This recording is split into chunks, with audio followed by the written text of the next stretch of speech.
How beautiful are they not? They can really cheer you up, make your day. They are so gorgeous. Sadly, they don't love furnishings and flooring so much, especially when they fall over onto a carpet or onto your sofa. Today I want to talk to you about how do we deal with pollen from flowers. I've recently been out to a few jobs where pollen has been a big problem, and today I wish to talk to you about why this is a problem, how you can deal with it easily, and what you can do in case this has gone too far and now there's that big ugly yellow mark on the soft furnishing. How can you deal with that? So let's start by understanding why this happens. So what I have here is an example of the flower, and then on top of the flower we've got the pollen. So the pollen sits on these little things, and you can see there on my example where it's rubbed onto the carpet. Now let's understand this pollen a little better. You can see that I've touched this earbud, and immediately it sticks to the earbud really well and very easily without much effort. So even the slightest touch will mean it moves onto the earbud. Now, this means that this pollen is extremely sticky.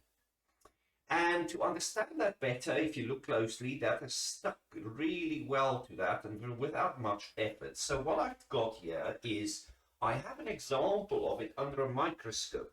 And in this, you can see those little pods. If you look carefully, it looks like rice. And those little pods are extremely sticky.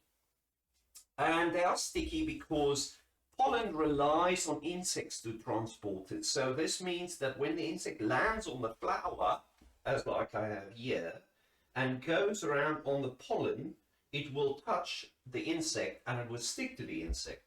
Alternatively, the other way it's transferred is via the wind and airflow, and for that reason, if it's supposed to be sticky so that it can get to the right parts of the plant pollinated. And then also, if we go back to the microscope view, you can see there those little pods are a little container for all the stuff inside that will then pollinate the flower. So of course this all makes up for a perfect item that can leave a permanent mark if you don't deal with it well. So today, as I said, I want to talk to you about how we can deal with a typical problem like that. Your lilies has fell over and they are now on the fabric, and what do you do?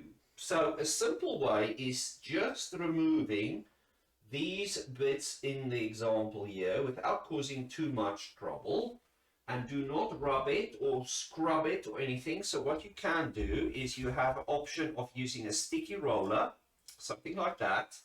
If you might not have a sticky roller, you might have a roll of sticky tape.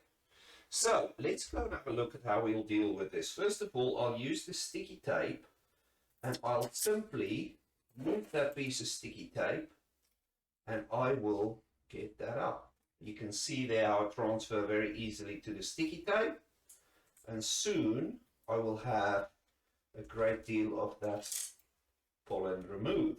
Now we can carry on with that. I'll do that bit, and then what I'll do is I will use the sticky roller and I'll just remove most of that pollen. You can see there that's mostly been removed, and all that pollen now sits on the roller. Now there's a slight mark still left, so I'll just work it very carefully. I won't rub it too aggressively, and that way I've now removed most of that and it's on the sticky roller. So these little pods that I showed you earlier on the microscope now sits on the sticky roller. So they are all on here and they haven't bursted. Now the reason why pollen can sometimes be a problem to remove, and I'm going to switch back to this close-up camera to show you, pollen can be difficult to remove because what happens is we rub it too aggressively. So that means when it ends up on the carpet like that, what we do is we make the mistake by grabbing something. We grab something like a towel And in the process, there might even be a little bit of water on there because the pot fell over. And what we'll do is we'll start rubbing at it. And do you notice that? Look at that ugly yellow mark. And now the next thing we do is thinking, well, let's go and try a little bit harder. What we'll do is we'll even try a little bit of cleaner now. And that means we introduce some liquid. What we'll do is we'll try and remove that. And immediately you see, look at that mark. It's now really, really, really ugly.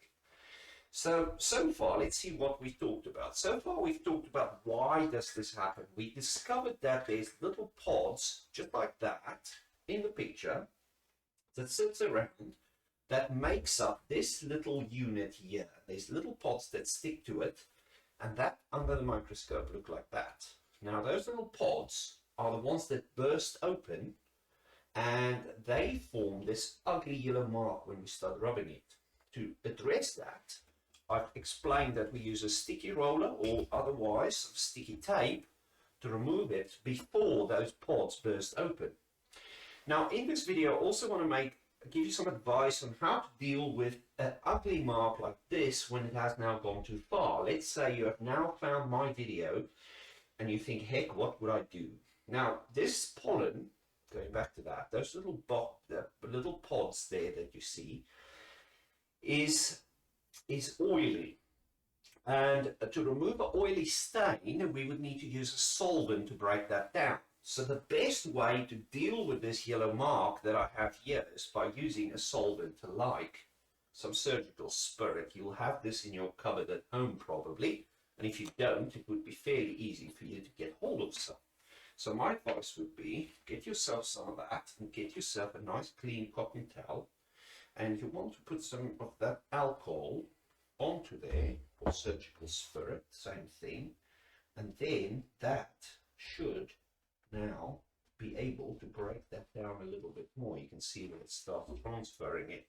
Now this might take a little while, and if you've really worked hard at it, and like I did there, I've applied even a cleaner to it, it will definitely become much more difficult to fully remove that mark. But what we now have, what I would advise you do is make sure you leave that carpet to dry out before you rub it anymore with a wet cleaning solution like the cleaner I've used. And you really want to let it dry out, and then you want to apply the alcohol. I'm doing this now while the carpet is still wet, so it gives us less chance to remove that stain. So I'll probably keep doing this, and as it transfers onto the towel, I'll move the towel around and I'll transfer it onto a clean area, and then you can see there how it really goes yellow quite a bit. So what we want to do is you want to remove that, and the alcohol dissolves that oily sticky stuff, and you will sometimes not be able to remove it all. And look at me dabbing it rather than rubbing it too aggressively. So what I mean by that is, don't want to rub the carpet that way. You really want to just be very gentle and remove that stain by dabbing it. You see there's a bit of a transfer there. So sorry, this video is going to go on. I might forward it a little bit to speed it up. So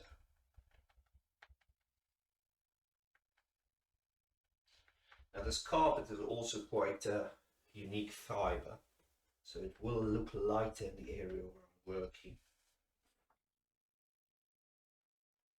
And of course, if you get to a point where this stain is now better but it's not totally removed, and you think, well, you know what, I really want to get somebody to try removing this, it's best to stop and get a professional to come and attempt it further without you then scrubbing so hard at it that it becomes nearly impossible to get out, because even a professional then will not have a good chance at removing it.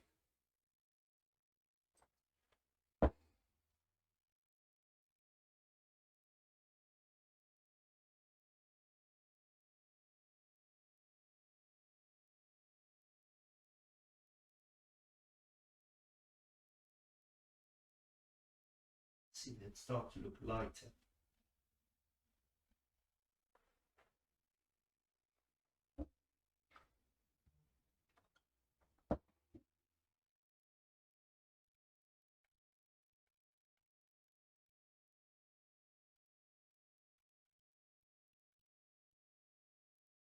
I'm just keep on dabbing the stain here.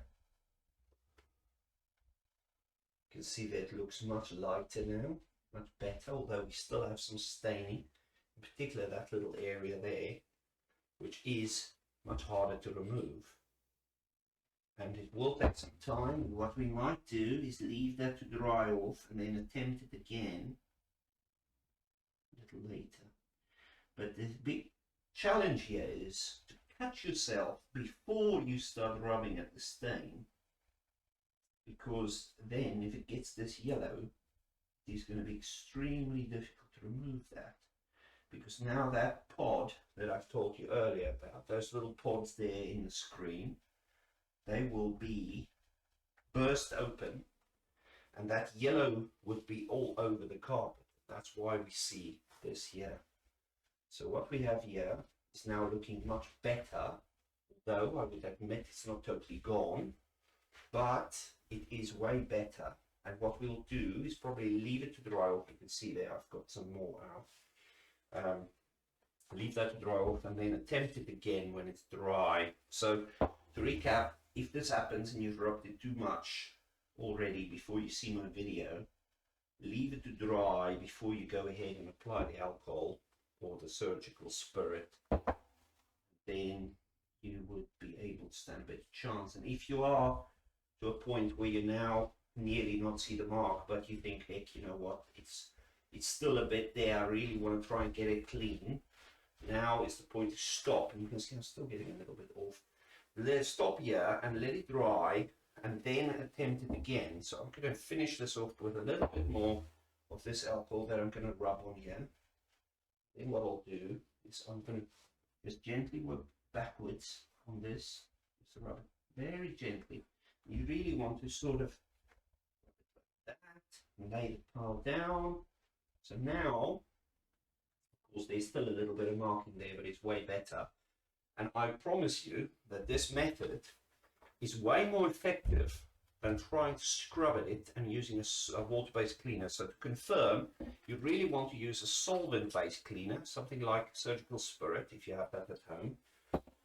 And something to avoid is a water-based cleaner, something like this. It's a water-based cleaner, general cleaner. This stain is actually oil-based stain, so you wouldn't need to use that to do that, remove that stain. So what I would advise now is leave this stain to dry off, and then the following day you can attempt it by again using the surgical spirit and try and remove it again and build it, make it better over time. If that fails, call a professional and we would be able to come out to help you. So I hope that has helped you.